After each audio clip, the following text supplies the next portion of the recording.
Hello friends, स्वागत है आप सभी का विद्या आश्रम क्लासेस में। तो फ्रेंड्स, आज हम लेके आए हुए हैं एसएससी जीडी के लिए एक मॉक टेस्ट जो काफी आपके लिए इम्पोर्टेंट होने वाला है। तो इस मॉक टेस्ट में न्यू पैटर्न पर आधारित प्रश्न होंगे फ्रेंड्स, जो आपके एग्जाम में हुबहू देखने को मिल सकता है। तो फ्रेंड्स, अगर आप हमारे चैनल पर नए हैं तो चैनल को सब्सक्राइब कर बेल आइकन को प्रेस कर दीजिएगा, ताकि एसएससी जीडी से रिलेटेड कोई भी नोटिफिकेशन सबसे पहले आप तक पहुंचे। तो फ्रेंड्स, चलिए आज का सेशन स्टार्ट करते हैं। आज का सेशन का पहला प्रश्न दिया गया है। तो आज का पहला प्रश्न दिया गया फ्रेंड्स, भारतीय क्रांति की जननी किसे माना जाता है? भारतीय क्रांति की जननी मैडम कामा को कहा जाता है। सी नंबर करेक्ट आंसर हो जाएंगे मैडम कामा को। भारतीय क्रांति की जननी मैडम कामा को कहा जाता है। चलिए अगला प्रश्न की ओर चलते हैं। अगला प्रश्न दिया गया है, सियांग, तिरप और कामेंग किस राज्य में पाई जाने वाली नदियां हैं? तो आंसर कीजिएगा, सियांग, तिरप और कामेंग नदी अरुणाचल प्रदेश में पाया जाता है फ्रेंड्स। ए नंबर करेक्ट आंसर हो जाएंगे अरुणाचल प्रदेश। अगला प्रश्न दिया गया है, आधुनिक आवर्त सारणी के बारे में निम्न में से कौन सा कथन गलत है? तो ए नंबर करेक्ट आंसर हो जाएंगे इसका, आधुनिक आवर्त सारणी में 15 कॉलम स्तंभ है, यह कथन गलत है फ्रेंड्स। चलिए अगला प्रश्न की ओर चलते। नेक्स्ट क्वेश्चन है, गुलाम वंश के किस शासक ने दीवान ए अर्ज विभाग की स्थापना की थी? तो इसका करेक्ट आंसर हो जाएंगे friends Balban. C number correct answer हो जाएंगे, गुलाम वंश के बलबन शासक ने दीवान ए अर्ज विभाग की स्थापना की थी। अगला प्रश्न दिया गया है, भारतीय पुरातत्व सर्वेक्षण के पहले महानिदेशक कौन थे? तो देखिए, भारतीय पुरातत्व सर्वेक्षण के पहले महानिदेशक जो थे Alexander Cunningham. B number correct answer हो जाएंगे अलेक्जेंडर कनिंघम जो थे वह भारतीय पुरातत्व सर्वेक्षण के पहले महानिदेशक थे। चलिए अगला प्रश्न की ओर चलते हैं। अगला प्रश्न दिया गया है, निम्नलिखित में से कौन एससीओ का सदस्य नहीं है?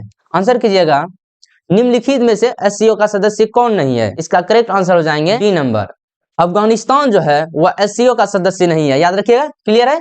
चलिए अगला प्रश्न की ओर चलते हैं। अगला प्रश्न दिया गया है, जगन्नाथ मंदिर किसके द्वारा बनवाया गया था? तो इसका करेक्ट आंसर हो जाएंगे अनंत वर्मन गंग द्वारा। सी नंबर करेक्ट आंसर हो जाएंगे, याद रखिएगा फ्रेंड्स। देखिए, ये सब रिपीटेड क्वेश्चन है फ्रेंड्स, बार बार पूछे जाते हैं, कहीं ना कहीं हर एक एग्जाम में इसका देख लीजिएगा, प्रीवियस ईयर में कहीं ना कहीं जरूर पूछे जाते हैं। तो चलिए अगला प्रश्न की ओर चलते हैं। अगला प्रश्न दिया गया है, किस स्टेडियम का नाम बदलकर मेजर ध्यानचंद स्टेडियम कर दिया गया है? तो देखिए, दिल्ली नेशनल स्टेडियम का नाम बदलकर मेजर ध्यानचंद स्टेडियम कर दिया गया। बी नंबर करेक्ट आंसर हो जाएंगे, हाल ही में दिल्ली का नेशनल स्टेडियम का नाम बदलकर मेजर ध्यानचंद स्टेडियम कर दिया गया है फ्रेंड्स, याद रखिएगा। क्लियर है? चलिए अगला प्रश्न की ओर चलते हैं। अगला प्रश्न दिया गया है, निम्न में से किस इकाई का उपयोग प्रणोद को मापने के लिए किया जाता है? तो देखिए, डाइन का उपयोग जो होता है उपयोग प्रणोद को मापने के लिए किया जाता है। डाइन का उपयोग प्रणोद को मापने के लिए किया जाता है फ्रेंड्स। ए नंबर करेक्ट आंसर हो जाएंगे, डाइन का उपयोग प्रणोद को मापने के लिए किया जाता है। चलिए अगला प्रश्न की ओर चलते हैं। अगला प्रश्न दिया गया है, 2021 में भारतीय दल ने बहरीन में एशियाई युवा पैरा खेलों में कितने पदक जीते हैं? तो आंसर कीजिएगा, कुल 41 पदक। भारतीय दल ने बहरीन में एशियाई युवा पैरा खेलों में कुल 41 पदक जीते हैं फ्रेंड्स। ए बी नंबर इसका करेक्ट आंसर हो जाएंगे 41 पदक। चलिए अगला प्रश्न की ओर चलते हैं।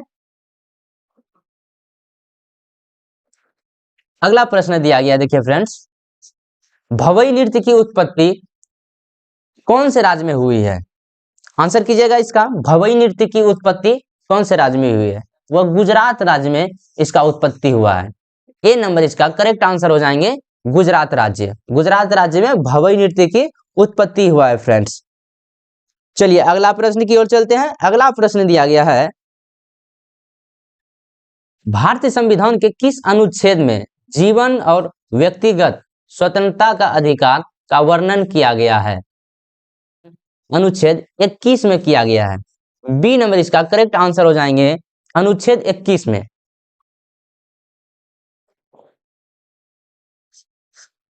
अगला प्रश्न दिया गया है, निम्नलिखित में से किस मुगल शासक ने जब्त राजस्व प्रणाली की शुरुआत की?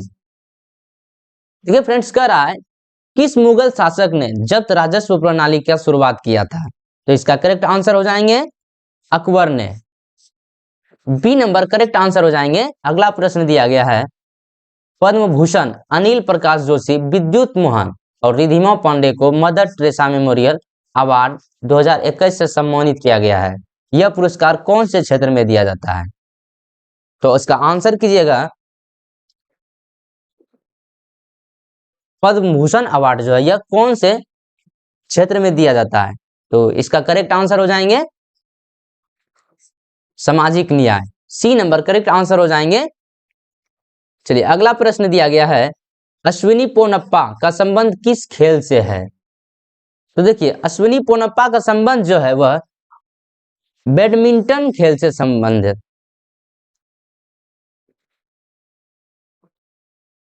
अगला प्रश्न दिया गया है, बुकर पुरस्कार जीतने वाले भारतीय मूल के पहले व्यक्ति कौन है?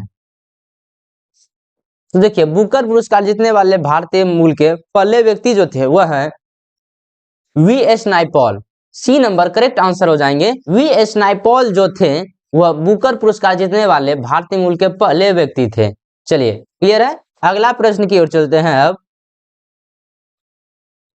अगला प्रश्न दिया गया है, पक्षियों के अध्ययन को किस नाम से जाना जाता है? आंसर कीजिएगा। इसका बहुत ही सिंपल जवाब है, पक्षियों के अध्ययन को हम लोग किस नाम से जानते हैं? तो इसका करेक्ट आंसर हो जाएंगे ए नंबर, पक्षी विज्ञान। ए नंबर करेक्ट आंसर हो जाएंगे। पक्षी विज्ञान को ही पक्षियों के अध्ययन के नाम से जाना जाता है फ्रेंड्स। चलिए अगला प्रश्न की ओर चलते हैं।